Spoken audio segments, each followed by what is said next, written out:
Hi అండి, welcome to my channel Sri channel vlogs. ఎలా ఉన్నారండి అందరూ?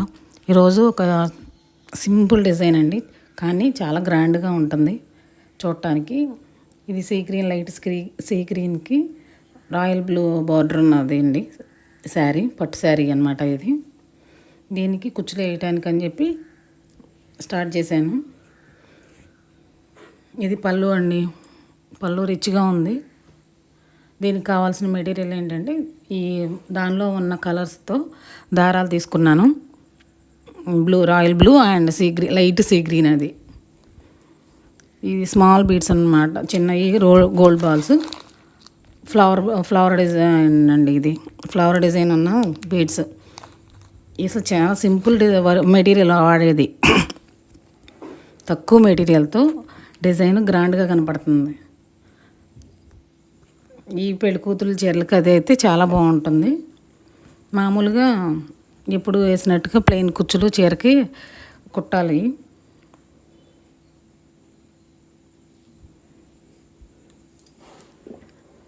ప్లెయిన్ కుచ్చులు చీరలోకి తీసిన తర్వాత మామూలుగా ఇప్పుడు గోల్డ్ థ్రెడ్తో నాట్స్ వేసుకోవాలి.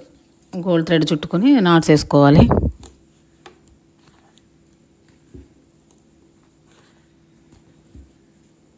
ఇది అంటే ఆ రోజు వేసుకునే వాళ్ళకైతే ప్రత్యేకంగా చూపించక్కర్లేదు, కానీ కొత్తగా వేసుకునే వాళ్ళకైతే ఇది చూపించాలి కదా అని ప్లెయిన్ కుచ్చులు చూపిస్తున్నాను. కుచ్చు వేయటం. ఈ డిజైన్ చాలా సింపుల్ అండి, తొందరగా కూడా అయిపోతుంది. దీనిలో మనం వాడే మెటీరియల్ చాలా తక్కువ మెటీరియల్ అన్నమాట. ఆ ఒక ఫ్లవర్ బీడే చాలా గ్రాండ్గా పెద్దదిగా ఉంటుంది కదా, చాలా గ్రాండ్ లుక్ వస్తుంది దానివల్ల. ఇవి ప్లెయిన్ కుచ్చులు కదా, ప్లెయిన్ కుచ్చులు వేసిన తర్వాత ఈ ఫ్లవర్ని పైన హెడ్ కవర్ అయ్యేటట్టుగా, అంటే గోల్డ్ థ్రెడ్ వరకు వచ్చేటట్టు ఆ బీడ్ని పెట్టాలి. ఆ బీడ్ని పెట్టి వెనక నుండి స్టాండ్స్ కాటన్ థ్రెడ్ నార్మల్ నీడిల్కి తీసుకోవాలి కదా, దాన్ని వెనక నుండి ఎక్కించాలి. ఆ పెద్ద బీడ్లోకి, ఫ్లవర్ బీడ్లోకి ఎక్కించి పైకి తీసినాక చిన్నది గోల్డ్ బాల్ ఎక్కించాలి. ఎక్కించి మళ్ళీ అదే సేమ్ ప్లేస్లోంచి మళ్ళీ కిందకి దించేసేయాలి. ఎక్కించిన తర్వాత మళ్ళీ గోల్డ్ బాల్ ఎక్కించి మళ్ళీ సేమ్ కిందకి దించేసేయాలి. ఇది టైట్గా ఉండటం కోసం మళ్ళీ రెండోసారి అన్నమాట, 2 సార్లు ఎక్కించి దించాలి. సేమ్ అదే ప్లేస్లోకి, అదే బీడ్లోకి ఇంకొకసారి ఎక్కించి దించితే కొంచెం స్ట్రాంగ్గా ఉంటుంది, అది కదలకుండా ఉంటుంది ఫ్లవర్ బీడ్. ఇది చూడటానికి గ్రాండ్ లుక్ ఉంటుందండి. కాకపోతే సింపుల్గా ఈజీగా తొందరగా కుట్టుకోవచ్చు. ఆ ఫ్లవర్ బీడు పెద్దది కాదా, అందుకని దానివల్ల కొంచెం లుక్ బాగుంటుంది. వెనక్కి తిప్పి 3 నాట్స్ వేసేసుకొని కట్ చేసుకోవాలి. Thread cut చేసేసుకోవటమేను.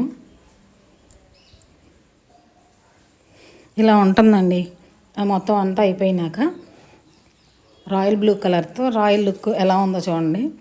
అంతే కదండి. ఇప్పుడు ఈ పళ్ళుకిను ఫ్లవర్ బీడ్కి మధ్యలో ఫ్యాబ్రిక్ గ్లూ పెట్టాలి. ఎందుకంటే ఈ ఫ్లవర్కి కదలదు, ఊడదు. ఆ మధ్యలో కొంచెం లూజ్ అయినా కానీ ఇబ్బంది ఉండదు. ఈ ఫ్లవర్ గ్లూ పెట్టిన వల్ల, ఫ్యాబ్రిక్ గ్లూ పెట్టడం వల్ల స్ట్రాంగ్గా స్టిక్ అయిపోయి ఉంటుంది. ఇంకెప్పటికీ ప్రాబ్లం ఉండదు. అందుకని అన్నిటికీ ప్రతిదానికి వెనక ఫ్లవర్ బీడ్ వెనక శారీకి మధ్యలో గమ్ పెట్టాలి. ఇది గ్రాండ్ లుక్ అండి. పెళ్లి కూతురు చీరలకైతే చాలా బాగుంటుంది. సింపుల్గా, నీట్గా, అందంగా ఉంటుందండి. నా వీడియో నచ్చితే కనుక లైక్ చేయండి, షేర్ చేయండి, సబ్స్క్రైబ్ చేయండి. సబ్స్క్రైబ్ చేసి సపోర్ట్ చేయండి. ఎలా ఉందో ఈ వీడియో, ఎలా ఉందో కామెంట్ రూపంలో కామెంట్ చేయండి. చూడండి గ్రాండ్గా ఉంది. అదే పెళ్లి కూతురు చీరలకి చాలా బాగుంటుంది. థ్యాంక్ యూ అండి. ఈ వీడియో చూసినందుకు థ్యాంక్ యూ సో మచ్.